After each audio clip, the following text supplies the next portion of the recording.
special guest, Peter, all the way from New York. We hope you enjoy.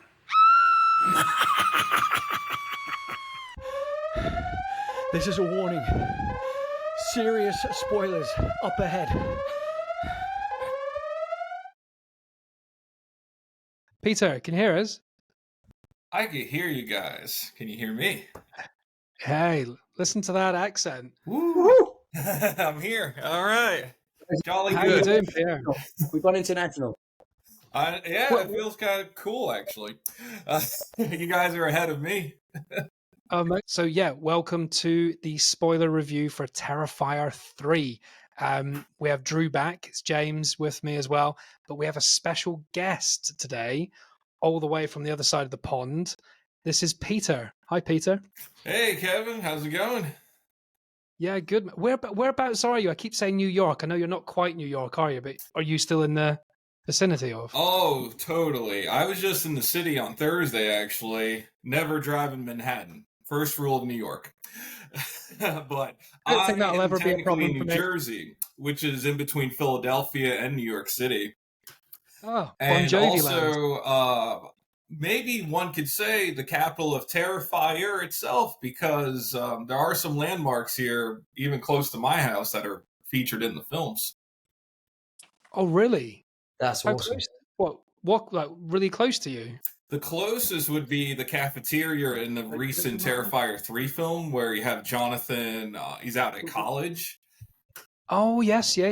Yeah, there's one scene I remember specifically. It has a cardboard cutout of a knight, like their mascot, and that's the Rutgers Knights. It's a university here in New Brunswick.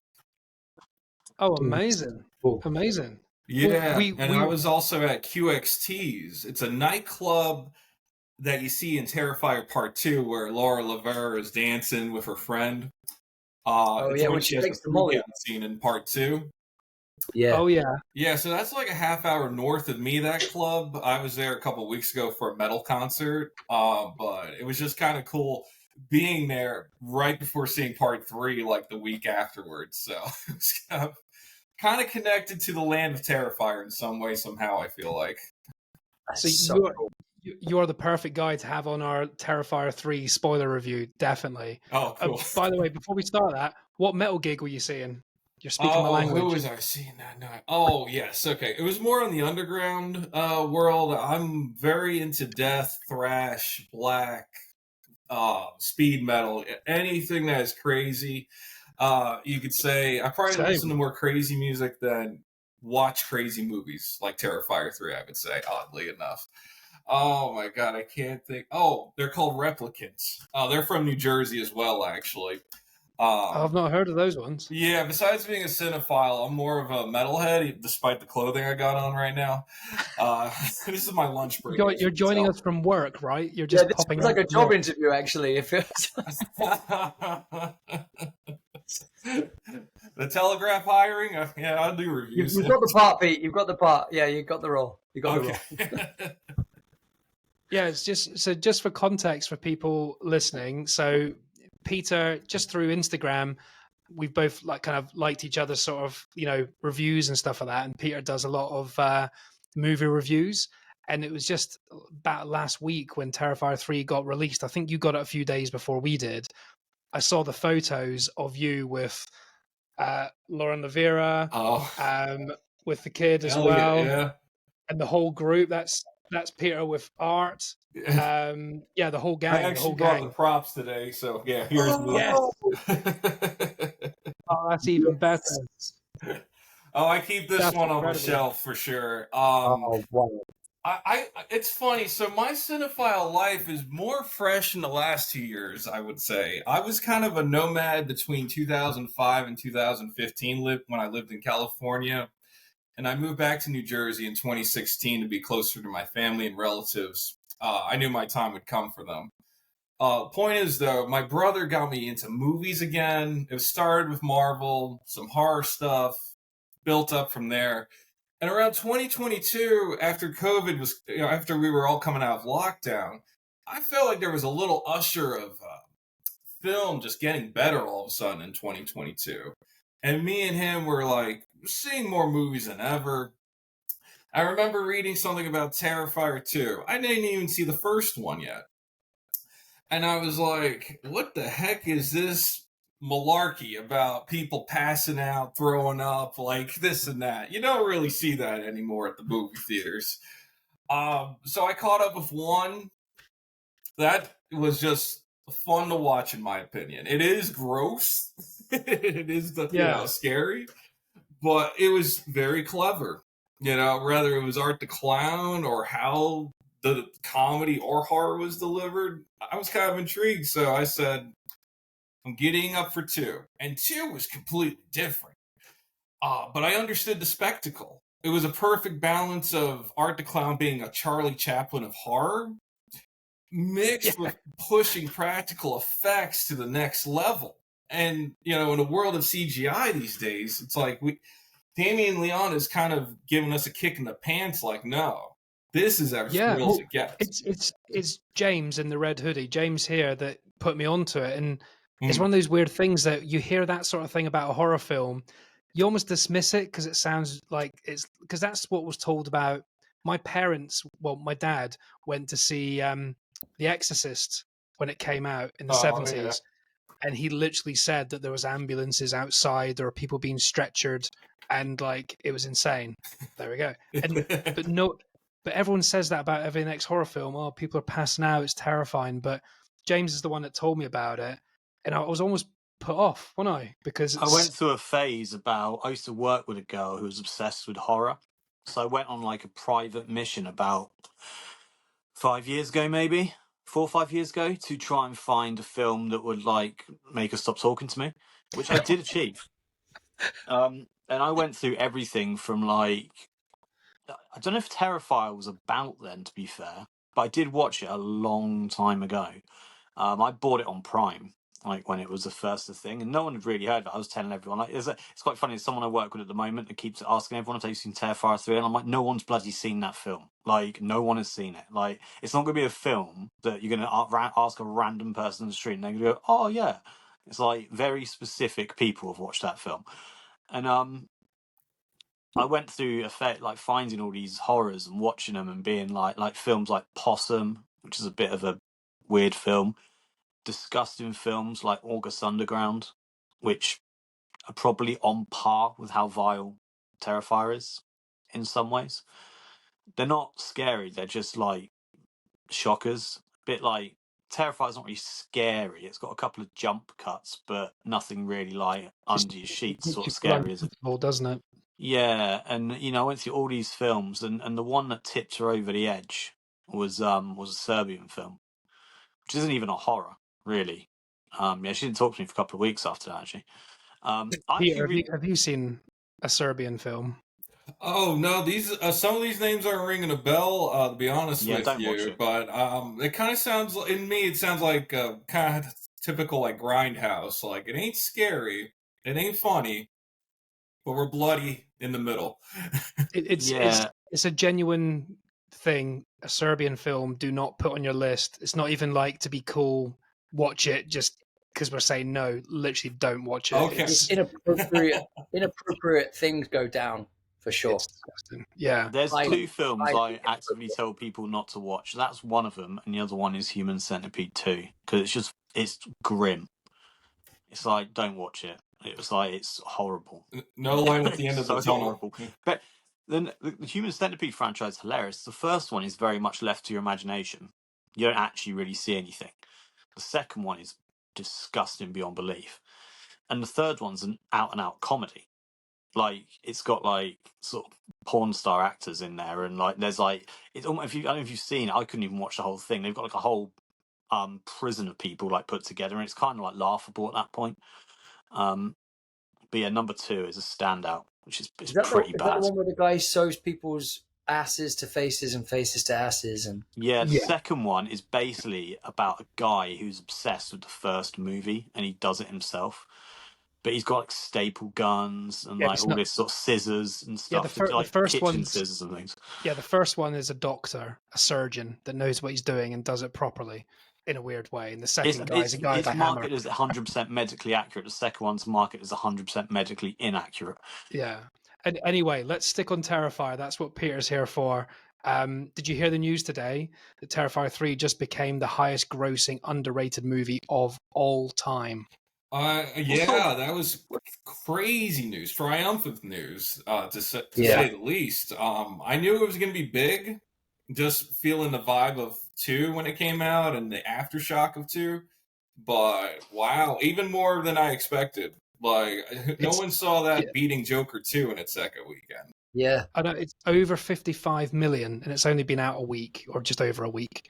I think the second one only made like 10, 12, something like that over here in the But pond. they only cost like, I think, didn't we look last week? The first one cost a couple $100,000 to make, or 32 grand or something ridiculous like 35 grand. We worked out that they couldn't have been The second paid. one was 2 million, though, wasn't it? Wasn't the second one 2 million, or is this one 2 million? You mixed them up, actually. Second one was 250,000, and the recent one, third one, that cost $2.5 million with marketing. Yeah. I wonder if Todd Phillips. Sorry. I was just going to say number 2. Yeah, $250,000 made 16 million. Yeah, and some of those were like supporters too, like online funders, I think, in the credits. Yeah, and this one's 55 million. But the biggest thing is that everyone knows about it. If you speak to someone at work that knows nothing about movies or horrors, they've heard of this film now. It's out there now. It's not in the shadows. I think why it resonates so much is not just how Art the Clown looks or how he kills. We kind of just need a modern slasher guy. We've had Michael Myers, Jason, Freddy Krueger, but there hasn't really been a new force in that kind of spectrum in, the last couple decades, a few here and there, but he's really molded himself into the new face of, a modern slasher. Funny you should say that, because you probably didn't listen, because I'll be honest with you, I don't even listen to our podcast.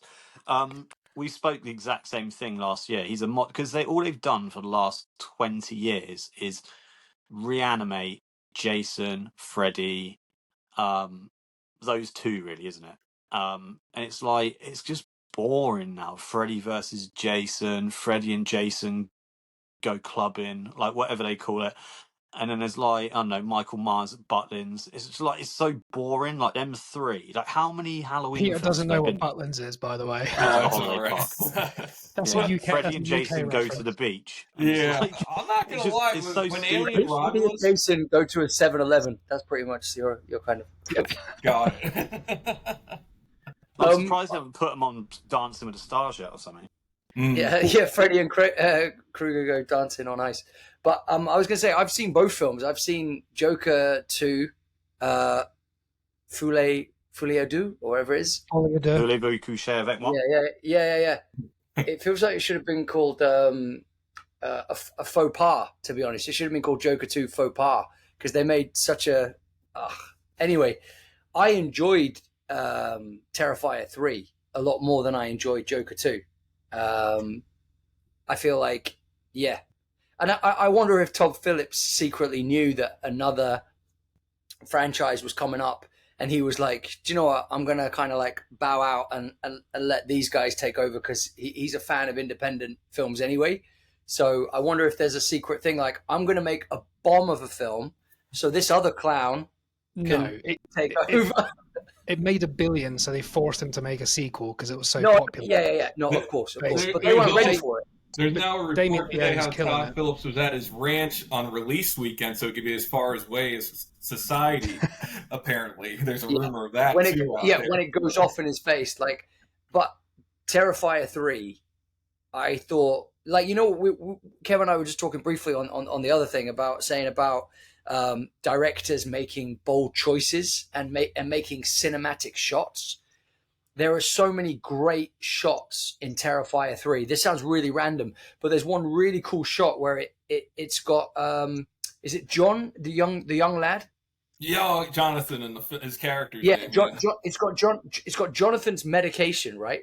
Is in the front screen part, and it just throws focus as he comes through the door. But it's shot from the point of view of the medication as he comes in, and just completely flips onto him. And then the camera follows him onto the bed.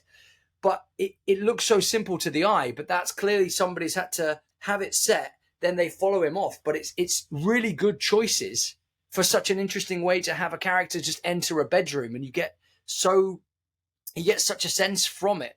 The They put storytelling effort is into so it, clear. didn't they?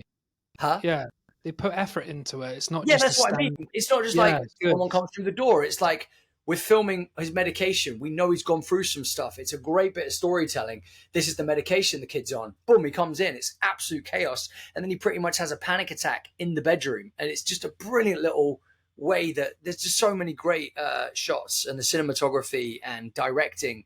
He's absolutely killing it. He's putting in effort, telling a great story that keeps you gripped, whether or not you want to look or you can't help but look. You know. Speaking of grip, even simple shots like in the beginning when he's holding the axe at the Christmas tree, like his fingers moving, just little simple things like that. Like you don't even need sound. It's like you can feel what's going on. Like It has no reason to be this good. It shouldn't be this good. Film.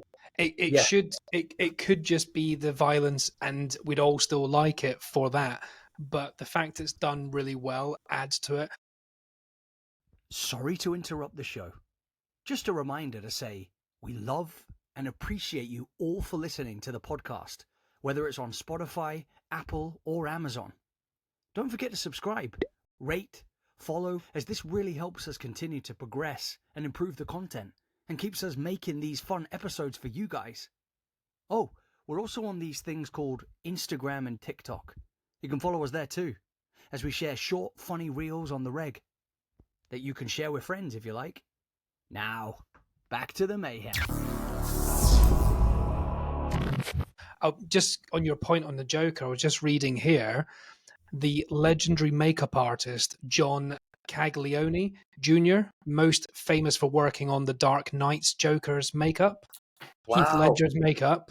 Yeah. He's told Damien Leone he's a fan of Terrifier 1 and 2 and offered to work on the film. So he is on Terrifier 3, the guy who did one of arguably the greatest Jokers ever. Wow. That's so cool. I didn't know that's an honor in itself. Yeah.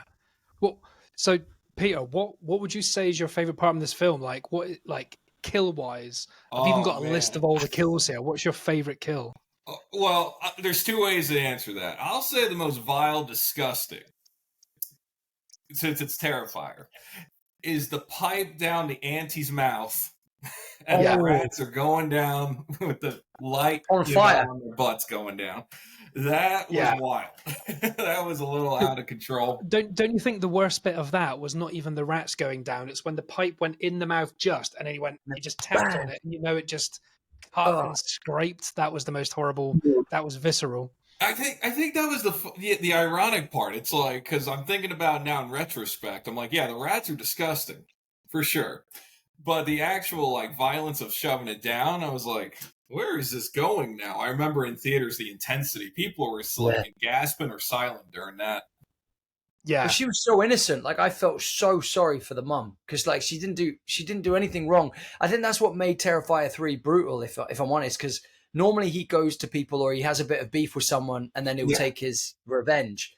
But in this one, he's blowing up children in malls. I shouldn't laugh at that, but it's like that was bad. There's and people said that in the review. There's no limit. He doesn't care who he kills. He doesn't have a list. He's not checking. They set it up from the beginning, didn't they? How do you top Terrifier 2? It's pretty impossible. James especially loves the bedroom scene. Nothing can really top that. I don't love it. I think it's love it's the wrong phrase. I'm not in the bedroom. The song, that was the winning touch. Is it me, or do things go terribly wrong in the bathroom? The bathroom is no place to be in a Terrifier film. That's the equivalent of the everyone talks about the bathroom scene in the third one, whereas the second one was the bedroom scene. I don't think the bathroom's still pretty horrendous in number 2, in the bathroom in the nightclub. Yeah, but in number 3, in my opinion, the I don't know if it was funny. It was the most disgusting scene is when the chainsaw. When she jabs glass up herself. Oh, that's crazy. That's in the basement though. That's not in the bathroom. No, I know it's not. I didn't say it was. Okay. That's in the house at the beginning. where That was she's like insane. enjoying the murder and stabbing But that's herself. why I brought this today, Kevin, because I thought that scene was a little tribute to that little scene in this film. Oh, Yeah, with the crucifix. yes. And that's why 100%. I think sometimes things in Terrifier don't shock me sometimes, like it does to others. I'm like, it's been around, guys. Like, I've seen this Yeah. stuff. Like, The crucifix. Peter, that's clever, because what if that's a homage? What if Damien's like, wink, wink, you've seen The Exorcist, right? He's like just dropped some little Easter eggs for people. because I almost feel like 100%. part 2 was a homage to both Nightmare on Elm Street and Evil Dead 2 at times. Like, you could definitely feel like the vibes in that. And that's why I like about Terrifier 3 is like, oh, we're actually a franchise now. And we have to sculpt our own vibe now. Not just a Christmas vibe, but like, this is what a Terrifier movie is now. We have part 1 now in here, and we have part 2 They've now also in here. greenlit Terrifier 4 already. Yeah, I'm I sure bet. he has the story already set to go, but interested to see where it goes from here. Because going to the dark thing you were talking about, Drew, of part 3, I think what he's probably trying to do, Damien Leon, is one guy said it best. This is the Empire Strikes Back or Infinity War of the saga. Like, this is as dark as it gets. We're even in doubt if the brother is still alive. I personally think he is. I think that was kind of weekend. Yeah, whose skull is that, though? Whose skull is that? I know. Could be anyone. He came from the party. The guessing game, I think, than knowing if he's dead or not. That's a great question. Whose skull is this? Like, yeah, I know. They might have got the wrong kid, too. Who knows? But that's because I've got a list of the kills here. That's how. Wow. And it even says Jonathan Shaw, the kid, the brother, killed by either Art the Clown or Victoria Hayes off screen. Skull shown. Brackets debatable. I can't help but feel that a main character would never be killed off screen. Yeah, I agree. Same. They got to do something big to him. Yeah. They were chatting to him in an interview and they said, how would you like to die from Terrifier? And he goes, I've got a really weird long neck. And if you look at him, he does have a really weird, he goes, I'd like something to happen to my neck, but something different and unusual. Oh, man. That kid is great, by the way. His name's Elliot. He's from New Jersey, too. And I knew him before Terrifier, not literally, but he had an online presence for a punk and metal community. He would go to record stores of his parents and just support local music. So all the posters you see in part 2 in his bedroom, that's his bedroom. Oh, really? That's a cool thing. Like all the King Diamond posters, Slayer, all those little things and knickknacks. If you look on the wall, that's literally his personality. You can never judge anyone then because he's such a little geeky, sort of nervous kid. But then again, we all like metal, I guess. Yeah.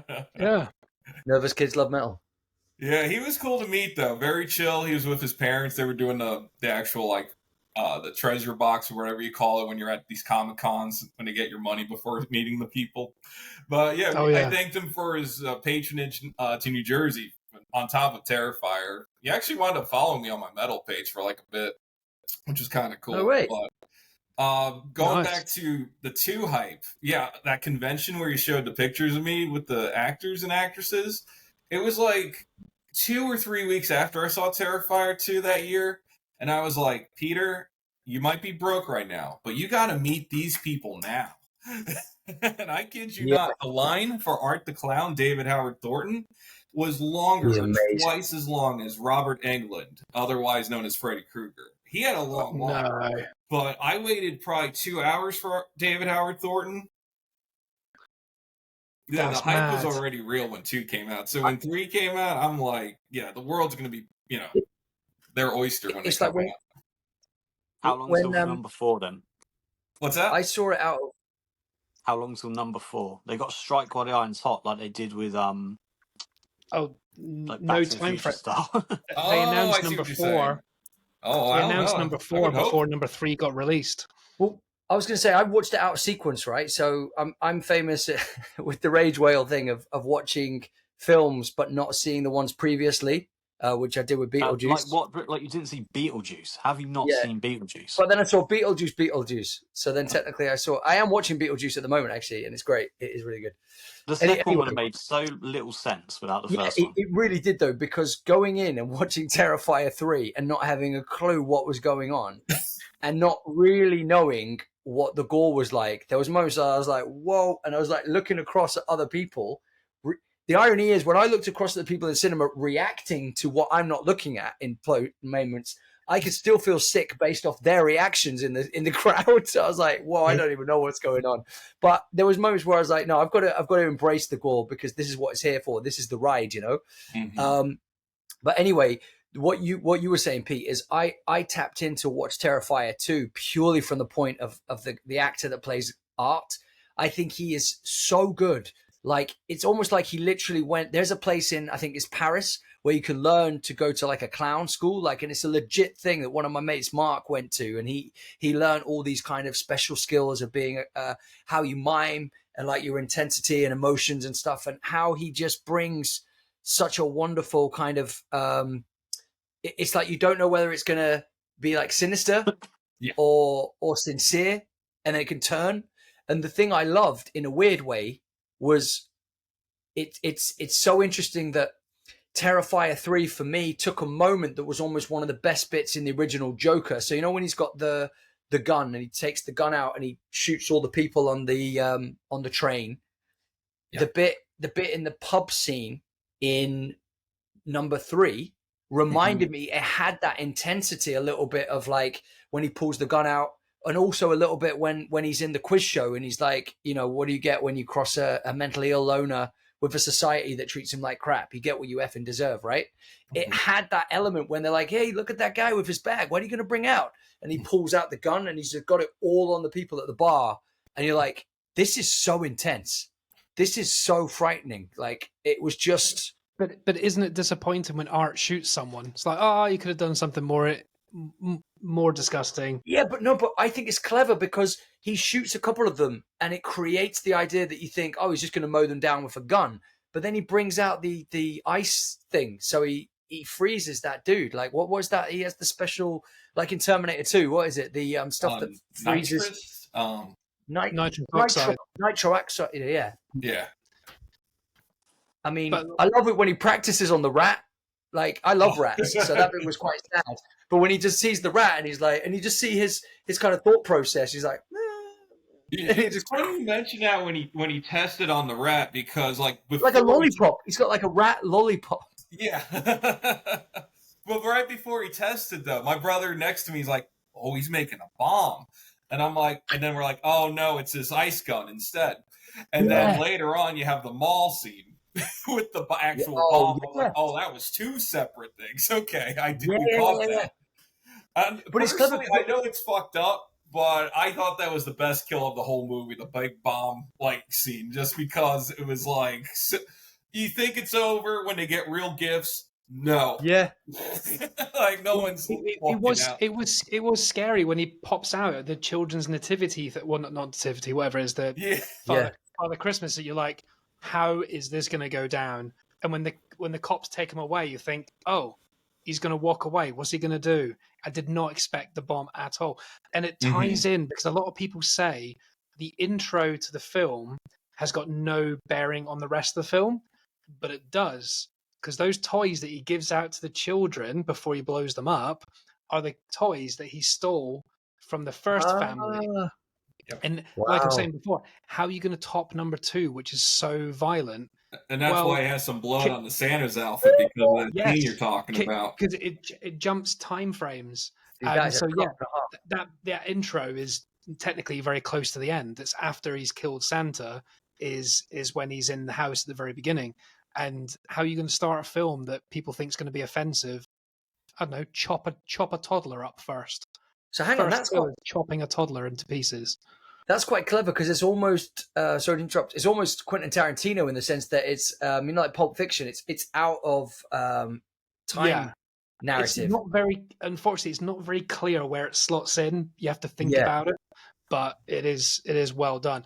And I don't want to spoil it for James, but James was mentioning how the new film would tie in number 1 and number 2, because number 1 was not thought through. It was just a killer clown.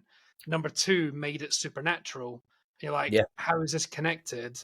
And it was and the sword, the whole sword and coming back to life with number Sienna. 3.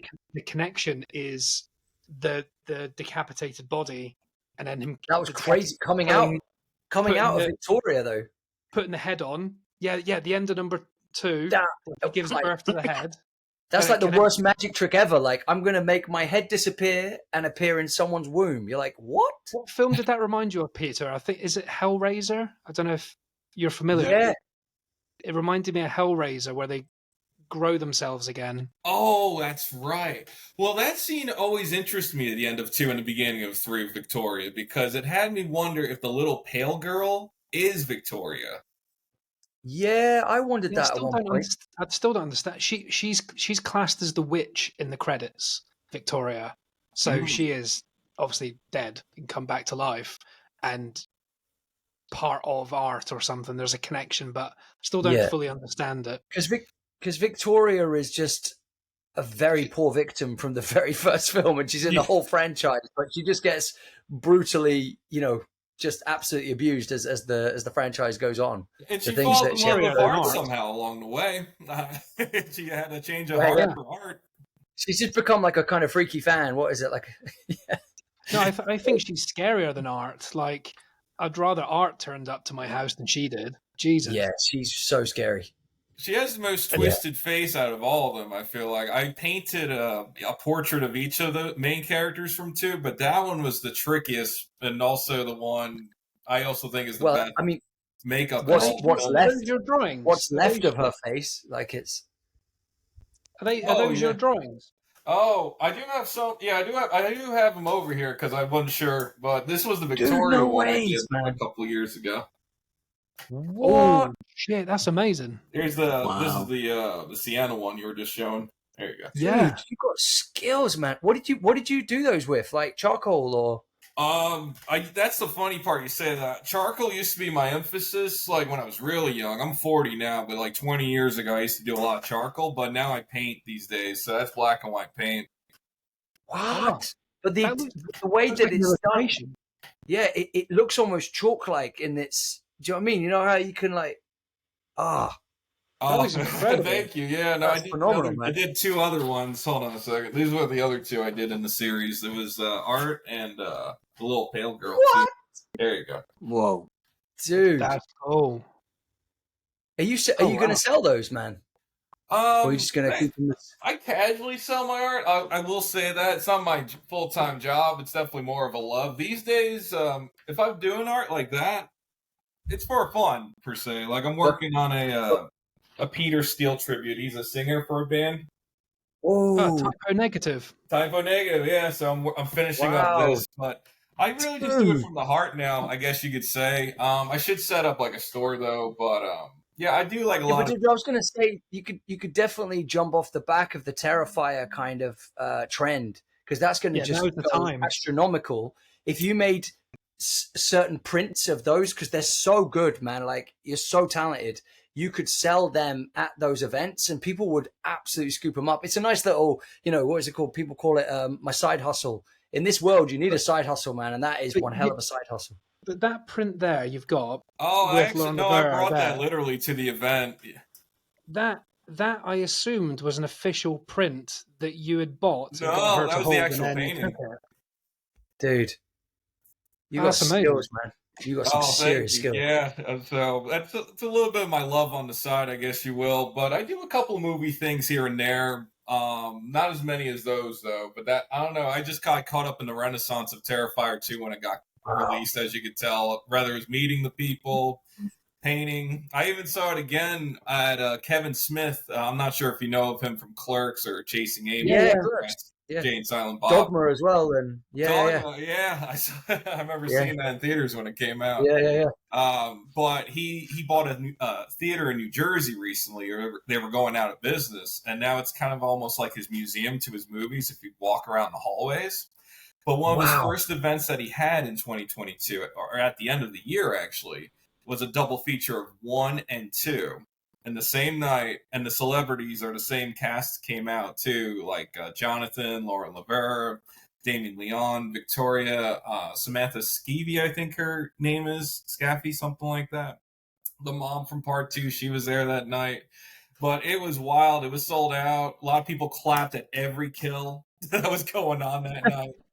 I remember Kevin Smith. He was like literally in front of me. He goes up on stage. He's like, "All right, guys, when you see a killing, I want you guys to go wild." So the whole night for like 5 hours, because part 2's long as hell. Everyone was just having a rowdy good time. Turning Terrifier into like a Marvel film when people turn up like, whoa! It was the same phenomenon, yeah. It's alive in the States over here, the cult of Terrifier. That was for sure. That was my only critique of Terrifier 2, that I thought it was a bit too long and they dragged a few bits out. But overall, when you think back about it, it's probably still the hardcorest one out of the lot. I just love the 80s vibe, the instant 80s vibe in number 2. You could tell that the production quality. 'Cause I mentioned this to Kevin Drew. One thing I struggled to get past about the first one is the LUT they used on top of the filter or the color palette they used over the top. It looks almost like, I don't know, it just wasn't good. It like really degraded the quality kind of thing. And the second one was like all neon lights, bright lights, sort of all that sort of thing. It was so much more appealing on the eye. Whereas the first one, it looked like someone who was just starting to make films. Like the color palette they used, and that was a bit of the electro music at the beginning of number 2. Yeah, when she's doing that's right up my street. That is. Yeah, it reminded me a bit of the Nick Refn, you know, the person Nicholas you really Winding Refn, yeah. Nicholas Winding Refn, yeah. Well, Drew, that was the music I sent you as inspiration for the Rage Whale intro. Of course it was. Yeah, I thought I recognised some of it. Yeah, I think so Cliff Peter Martinez does all the music for Windham Refn. Peter, if you listen to our podcast properly on like Spotify, the intro music is kind of like electro in 80s sort of thing. It's only like 20 seconds long, but is it really? It was the inspiration I gave to Drew, to him and his brother, to create, because he does music. So, and that was our intro. The inspiration was Terrifier 2. I instantly sent that to Drew and went, "That's what I'm looking for. That's what we want." I love how this film has become a concept idea for Rage Whale, kind of the theme music. That is insane to know. And it's gone. I always wanted electro. You know me.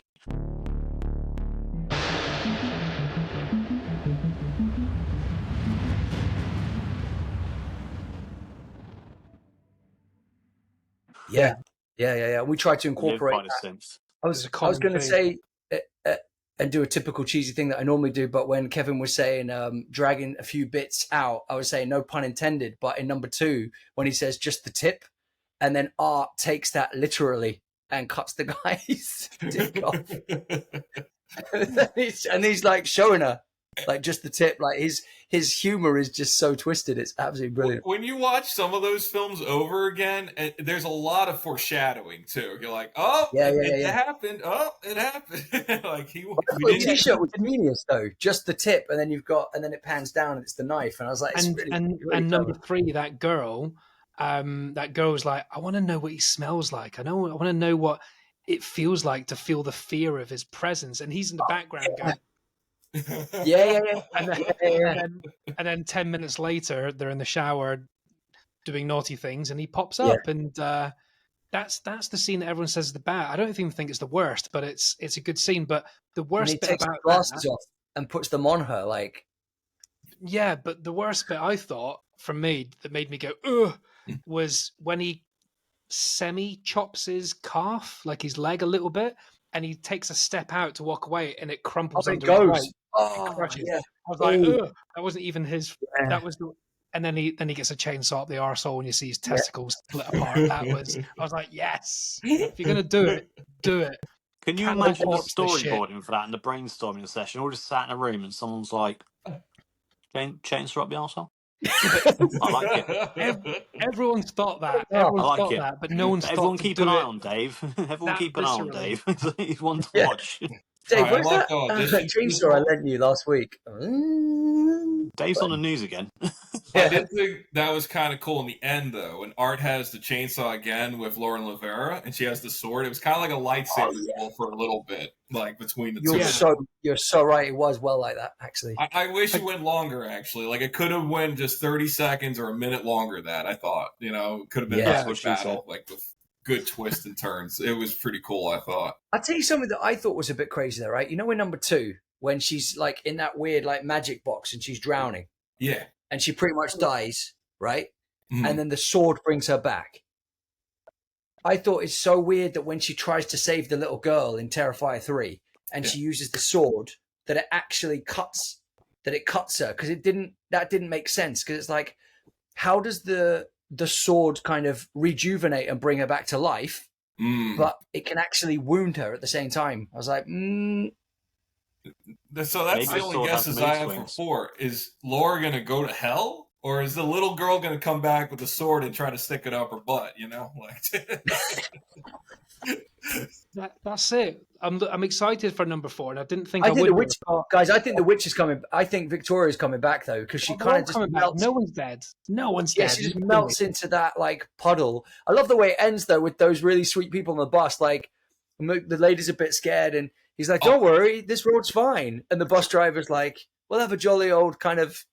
You know, and he's like, "Yeah, I know, it's a bit creepy this time of year." And then his clown gets on, and they're that like, guy name is Paul. He's the producer of all 3. Actually, that's his cameo in the film. Yeah, I met him at that same convention. He's a small fellow, and he was doing the makeup too in part 2 of Damien. Like they were a small crew, and he learned. That's all he wanted to get out of funding the original. Like he wanted to learn effects, and Damien, of course, is a master of it, and he's kind of learned a little bit, but. Going back to what you said, Drew, that's what I'm trying to talk about. This is the snow scene where he's at the bus stop waiting for the bus. That's another beautifully shot scene where it's telling me as a viewer, okay, it's calm now. This is the end. Here's him just waiting for the next movie now, the snow. Like, we're out of here. Like, just the symbolism. The calm before the storm. But it's also like, you think about the butchery that took place in that house and how he used somebody's intestines to decorate a Christmas tree, and then he's just there there. There were so many intestines in this movie. I don't know what to say. Calmly waiting for a bus. It's like, you don't really know what I've been up to, but I redecorated a tree, and not with Christmas spirit. But let's put it that way. And then the guy's head's on the tree as well. Didn't she? If I remember, didn't he try and strangle Lauren Lavera with the intestines? Yeah, with the intestines. And she had to bite. She had to bite through them to break free. Poor girl. Can you imagine that though? Writing that, and you're like, okay, so in as they're typing away, she has to bite through the intestines. He is trying to strangle her. If you're like, Damien, you've seriously raised the bar here, mate. Flipping heck. Well, have you heard the Art the Clown? What's his name again? Oh, David Howard Thornton. Oh, David Howard. Sorry, yeah, David Howard. He publicly said that he wants. He is announced to like DC. He wants to play the next Joker. I don't see that happening, but good for him for asking. I don't see it happening either, but you never know. You don't ask, you don't get. Yeah. The next Joker is going to be very difficult to follow in the MCU because it is. There's a rumor it might be William Dafoe. It is Heath Ledger. It might be William Dafoe. Is a rumor? Really? That'd be good. What? William Dafoe, I think. Would be great. He's quite old, though, isn't he? Yeah, but I think they might be able to. I don't know. But what I'm excited about, the best actor in the film, like even when you like Terrifier is not full of great acting, let's be honest, but it gets better as it goes. And it's a bit like Hollyoaks, isn't it? But Lauren Lavera is definitely a quality actor. She is actually a good actor. I would more than happily watch her in any film. I bet you would. And she's in a new film. She's got a new role in a film called The Monsters. Watching it's by the guys who wrote Saw. Oh wow! Is it me though? Or did it feel quite? Sorry, go. Oh no, that was it. Well, the end of the sentence before you was literally just that. I think she's gonna literally go. She is mega famous now, and she's gonna one that's reap the biggest rewards from this film in the future. Next 5 years, she'll be a household name in other films. 100%. But I was just gonna say, is it me or is it really inappropriate that the dad made that kind of costume for her, and it barely covers anything? Because it wasn't for her. It wasn't for her. He created the costume of a female comic book hero because there wasn't any girl heroes. So he created a comic book hero she could look up to. Yeah, but he said it's based on. He said it's based on you, my love, or something. Because you see it in Terrifier 3. Did he say based on? I'm sure he said. said, No, he says, "This is you." She says, "Is that me?" And he's like, "Yeah, this is you, and you can take on." but you've got to listen to Terrifier 2 when he actually said it. Terrifier Well- 3 is kind of like a dream sequence. And in It's all not real. fairness, Drew, when she was young, she didn't have this growth spurt of other things growing yet, So Well, for sure. But I'm just the idea of creating kind of like what's it called, a something belt, not a utility belt. What's It's that not thing Batman. called? No, what's that thing called that they use A to skirt. stop women? No, it's like the Corset? kind of lock and chain thing. It's like a something Oh, belt. Chastity. Chastity belt. Yeah. And that's pretty much what the dad has drawn on.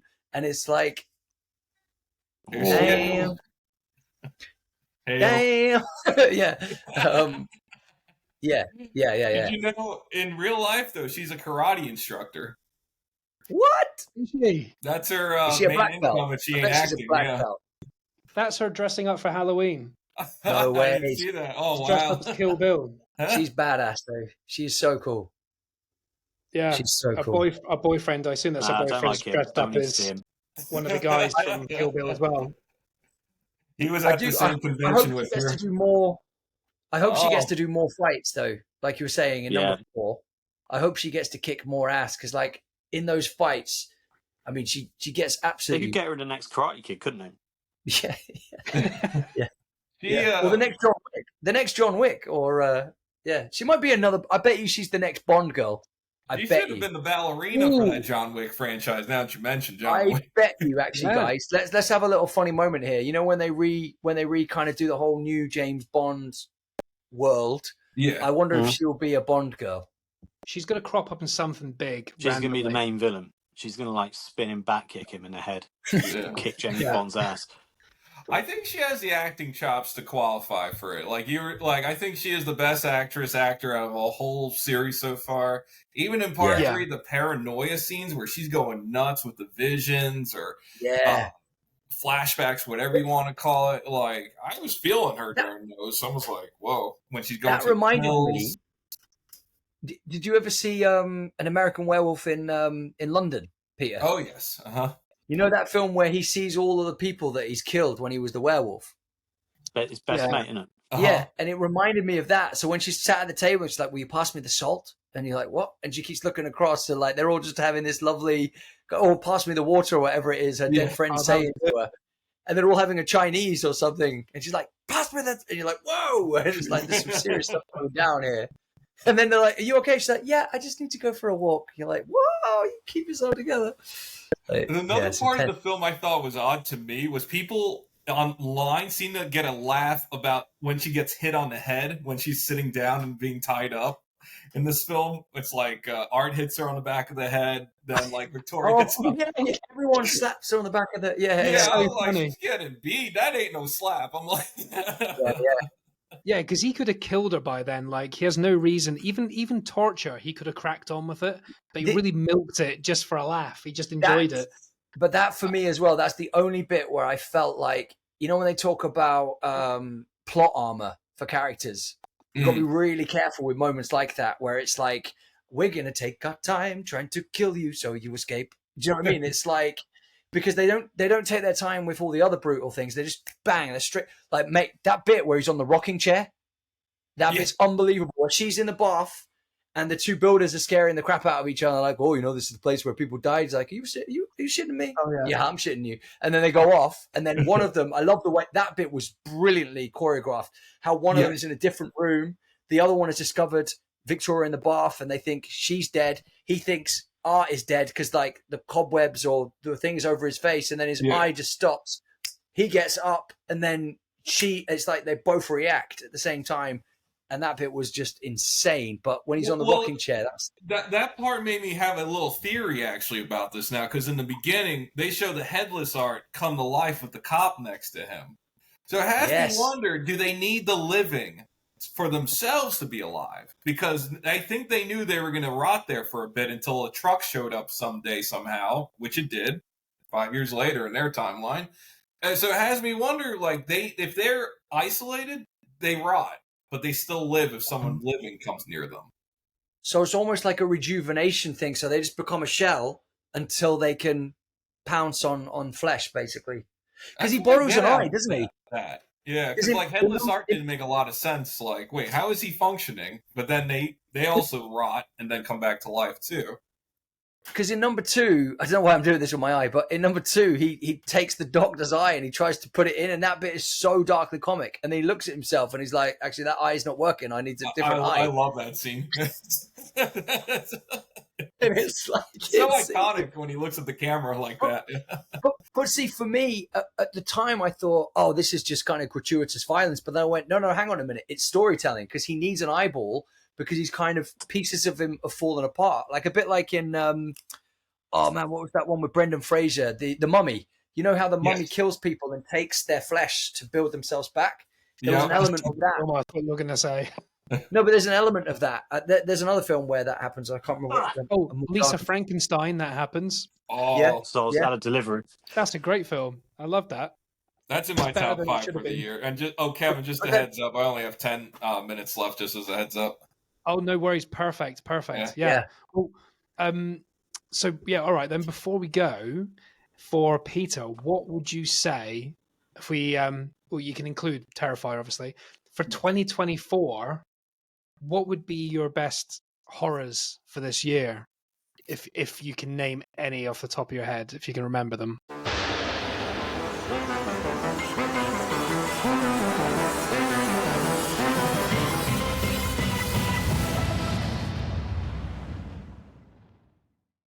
Well, luckily, I had some time to write them down on a napkin today. So we Peter is I'm old school like that. I'll go to a record store with a napkin. I already know your number one. I think Peter, you put the P in prepared.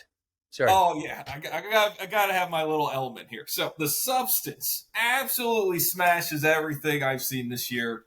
I even really some want to watch review that. said it was the best film. This elderly person said that they thought it was the best film since The Exorcist in terms of horror and The Substance. I can kind of agree. It maybe not the best since then, but it is one of the best of this century so far. So absolutely, hands down, giving that the crown. Just like filming and editing, not even the context, just the filming, the way it's shot, the colors, the editing, angles, the speed, the pace, acting, the lighting, the music too. Everything was 5 stars in my opinion. I remember after we saw it, me and my brother, the usher comes in. I guess he saw it the night before. He's like, "Wasn't that a movie?" And I was like, "Oh hell yes, sir!" Like.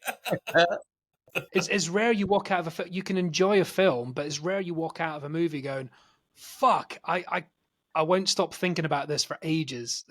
And Demi Moore is back on top. Demi Moore is killing it. I hope she gets a nomination. But in terms of the rest of the list, I got Late Night with the Devil. I'm not sure if you guys got that over there. Loved he loves that. He loves that. I thought it was very original, and just the concept of being like a found video. And I forgot who they were. They dropped the Late Night with the Devil VHS today on the internet. The green neon one. That's yes, yeah. Hold on a second. They are called. Let me give them a shout out.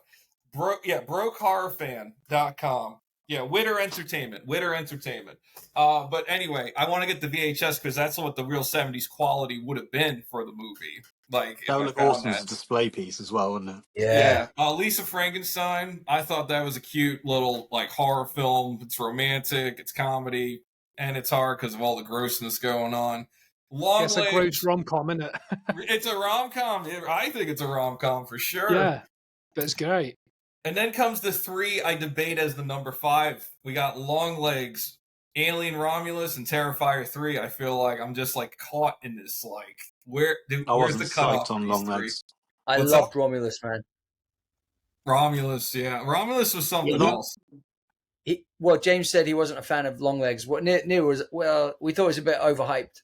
Longlegs. Way overhyped. Calling it the next Silence of the Lambs. I went in expecting everything, and it left it complete. There was no ending. I'm not a fan of films that end completely blank and open, and there was no end point to that film. There was no like conclusion, and it kind of annoyed me because I know they're not going to make a second one. It was like, oh, we thought, spoiler alert, it should have been called "Sorry, I Didn't Shoot Your Mum in Time." Yeah, so much faffing around went on, didn't it? Like But that I would that like to doll see you a, just shoot in the head. No, I'm gonna have like a half an hour conversation first. I would and then I'm like to gonna see a like, Long oh, Legs prequel with Nicolas Cage. yes, Or that medium he's the leg, best character and he's barely in like, it. like medium legs, and it's the Yeah, but- it's the prequel. But the problem is because we've seen the monster, we've seen Nicolas Cage, which he's creepy, but we saw too much of him. He should have been more subtle. The prequel doesn't have to be subtle. It can be balls out, violent, and show everything. And it needs to embrace the violence as opposed to just the creepiness. We didn't see the kills. It felt a bit kind of vanilla. Like you just hear they build him up. I prefer that. Like Terrifier, you want the violence. I get I that. would love But the to meet most the scariest people. films are the ones where you don't see the violence. No, Yeah. but I'm saying, imagine seeing like Nicolas Cage's character kind of dragging a body, or you see him preparing a body, or you see him preparing a room. We didn't get any of that. Yeah. I want to meet the people that said it was the next Silence of the Lambs and just look at them dead in the eye and just shake my head at them and go, no. It was- the it was director based doesn't in admit preparation. he thought it That was was time for a new Silence of the Lambs, though. Too, he admits to this. But Alien Romulus was brilliant. Drew saw it 4 times in the cinema. I'm now an owner of it. Like I have it. I've got all the special features and everything. I love it, man. I love it. Oh, It's very, very good. That was one of those that surprised me. Going back to how we were saying about horror characters have gotten stale, I was actually a little skeptical about the new Alien. I was like, but then all these floodgate reviews were coming, and I'm like, I guess I'm going. And then I was locked into my seat the whole time. It just kept getting more and more intense as the movie got on. Yeah. Loved it. But the thing I was thinking, and because it annoyed me when I read a few of the reviews and people like, oh, it's all the same stuff we've seen. I'm thinking, yeah, but dude, what if this is for a different generation? It's all fair and well that we've seen it. What if people of that generation have gone, what's an Alien film? So that's why it's great that it brings in all the best elements, the face huggers, the xenomorphs. And then people are like, oh, you didn't do anything new. I'm like, are you kidding? Did you watch the same film as me? The last 7 minutes of that, crazy, tall, frightening. Also, and they went back to they've practical effects. They built the monsters, didn't they? And they got a basketball player pretty much to be the sequel's been greenlit. By the way, guys, there's going to be there's going to be an Alien Romulus sequel with Kaylee Spenny and with David. What's his name? Oh, he's amazing, David. I would go as far as saying if they nail another Romulus, that could be the greatest movie franchise of all time as far as quality of films goes. Have you seen it now? Have you seen Romulus, James? No, but I don't. I've But seen even a clips, I couple know of the it's been shaky amazing. films are still fun. Like Alien 3, people say shit, but I thought it was good. But how many franchises has there been? Like, really, it's one story, Prometheus and all that sort of stuff. There's been, 6? No, Look, guys, more. Sorry. We've This got to is watch what time, Fede, guys. Peter's got to go in a couple of minutes. But but this is why. Sorry, this just want to really quick. This is why Fede Alvarez is a genius, right? You can clearly tell he loves the whole franchise of Aliens because he's weaved every single Alien film almost into it with little Easter eggs, homages. I couldn't believe when I watched it. I was like, he's brought in Prometheus, so he's brought in prequels to the Alien and Aliens films as well by using the whole black liquid. And I was like, that's amazing. Like, it ticks every box, man. it was clever. That scene It'll with be the rats. number one. It'll be even better than the Top Gun franchise. I will say I've seen it more times. Oh, sorry. I was going to say, I've seen it more times than I have Alien and Aliens. I've seen Alien Romulus now about 9 times. Wow. What's wrong with you? I love it. He didn't have a job at the time. Yeah, get Well, a no, job. that was just partly half of my day off. I was just like, yeah. Sorry, Now, Peter. Drew, isn't it funny that horror has this trend now of crazy birth scenes now? Rather it's Romulus, Terrifier 2, or oh my god, Beetlejuice. Like and the I was going to say Last Exorcist. No, the First Omen. First Omen, yeah. First Omen's got a it's- crazy yeah. birth scene. it's a little much for me when you have the kids involved at that level, but it adds to the craziness. Yeah. I'll say that. Yeah. Also, Peter, you've seen. I'm looking at your Peter's my favorite. list for the year. So, Oh. yeah, Nice. you've got 2 horrors on there that we haven't had in Britain. They were released, but not in our cinemas. Not in. There might be in a couple of minor cinemas, but we've not had the chance to see Strange Darling or Cuckoo. and I'm keen to see both those. Oh. Don't tell me anything about them because I know it's spoiler filled, but those two films I'm very keen to see, but we've not had an opportunity, unfortunately. Well, I'll say this about Strange Darling without saying anything. I don't feel like it's a horror film personally. It is a high-octane thriller. Okay. Yeah. I think there is violence and gore, sure, but the delivery, the story itself, high-octane thriller, I would say. What about Now, the other one you said, Cuckoo? Yeah, looks amazing. A lot of people in the States seem mixed. I personally enjoyed it. I gave it like 4 stars for an independent film. I'm one of those who will look at the variables of a film. Like, what was the budget? Who was producing this? Like, did they use all the resources they could? I think so. And what they delivered was a little cool sci-fi horror film, I think. So, Like you said, with like Terrifier being low budget, not top quality acting in the early ones, especially, it all added to the experience. You wanted to see a 70s, 80s slasher style film. Yeah. That's kind of the quality of the acting back then. Me and Drew just had a conversation about Nightmare on Elm Street before you joined us. And for a classic, I wish I'd never watched it again because it ruined it for me seeing it in the cold, harsh daylight of 2024, where it's really, really not good, which is a shame. But yeah, like Terrifier. Well, maybe the silver lining to that, Kev, is that the acting is so good nowadays that you could tell the difference because you're like, actors have just got it down.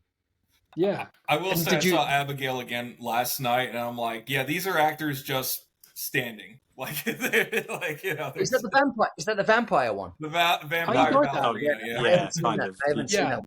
Yeah. That was better than I thought. Did you hear they filmed it in France or something, and they ran out of fake blood in France? They had to stop production I to did hear ship about more that. I blood gotta in. remember that now that you mention it. Yeah. They should have just CGI'd it, man, like the Joker. I couldn't believe that the graffiti and the blood was all CGI in the Joker. And In a Violent Nature, you liked that one, didn't you, as well? That was a good one. I personally liked it because it was different. You got it from the killer's viewpoint. It was like a video game, wasn't it? Yes. It's okay, yeah, one player mode, yeah. I like that. But they greenlit a sequel to that, so we'll see where that goes. But I think the gore is comparable to maybe less blood, but the gore and the violence and the practical effects are equal to Terrifier. The yoga kill's very creative. Oh, the yoga kill is the Yes, best, isn't it? the The top of chain. that is But better the- than any Terrifier kill. They in my completely opinion. jacked the I ending agree from the with end of that. Chainsaw Massacre, didn't they? Yeah. Like, You wanna... the ending was basically Texas Chainsaw Massacre when she's in their car going. Oh, exactly. Yeah. But That's that funny one with how- the wood chipper, that wood cutter where it's his face, that is, I couldn't see the cut where it was a real human into a prosthetic. It looked like someone sawed a real human head. There was no way that didn't feel like prosthetics and effects. That felt like someone could have been murdered for real. That was so good. That was Terrifier, but with some money. That's not So allowed on good. film sets, though. You can't actually kill people. That's actually not allowed, Kev. Talk to Alec Baldwin about that. Just one quick one Oh. from me. One quick one from me on that subject. And you've all seen the original Cannibal Holocaust. Yeah. You know, when that was originally screened, once the original screener happened, the director was arrested because they thought he genuinely killed people.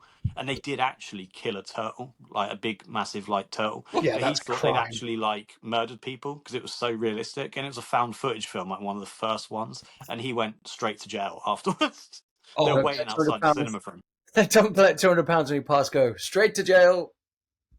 Premium. Sorry, Peter. We should end this because Peter has got to go back to No work. worries, because no, it's- I It's appreciate it. I will say it's funny how horror has evolved. And the first horror film I ever saw was Batman Returns in theaters. I was 8 years old.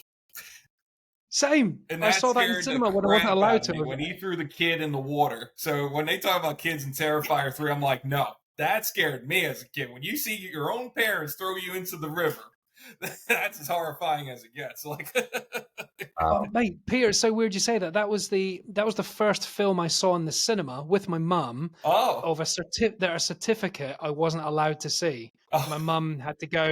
He'll be fine. He'll be sure, fine. yeah. I was 8 or 9 as well. Like, well, I'm 41 I'm about to be 42, so we must have seen it at the same age, pretty much. Right on. Yeah, no, that was the first I saw, and I think after that just went down the wormhole of different horror. So, and here we are today talking about Terrifier. Yeah, So. that's the scariest Batman, isn't it? That's the worst Penguin. That is Peter Gary. Could you share some stills of your artwork so that we could share them on Rage Whale? Oh yeah, I mean, I can send clips. Yeah, I'll send some JPEGs later. Yeah, I can do that. For sure. Man, it's just they're so good, man. They're so good. Oh, send me some photos over Insta, and I'll put it up when I do video and stuff. I'll do if not tonight, definitely in the morning. I got some things I'm juggling today, but yeah, I'll send over pictures. No rush, man. All that good stuff and jazz. And what I'll do once I've done the episode, I'll share that with you as well. But it will go live next week. One day next week, I'll let you know. Righteous, Kevin. Thank you so much for inviting me today. Drew, pleasure to meet you. James, pleasure to meet you. Likewise, and rock on out there, guys. Peter, such a random invite. I love that. Your quality, and I'd love to have you back on again sometime. We'll have another chat. Oh, totally, man. Yeah, my forecast of film, you'll see me. You know what I'm seeing. I know. You're seeing everything a day before I see it. That's what you're seeing. I try to do one a week. Yeah, I'll say that. Yeah. Yeah. We love people like you, Peter. We love people like you, man. Oh, man. Thank you so much, man. Take care, guys. This has been Rage Whale. Thanks for hanging out with us. We hope you had a whale of a time.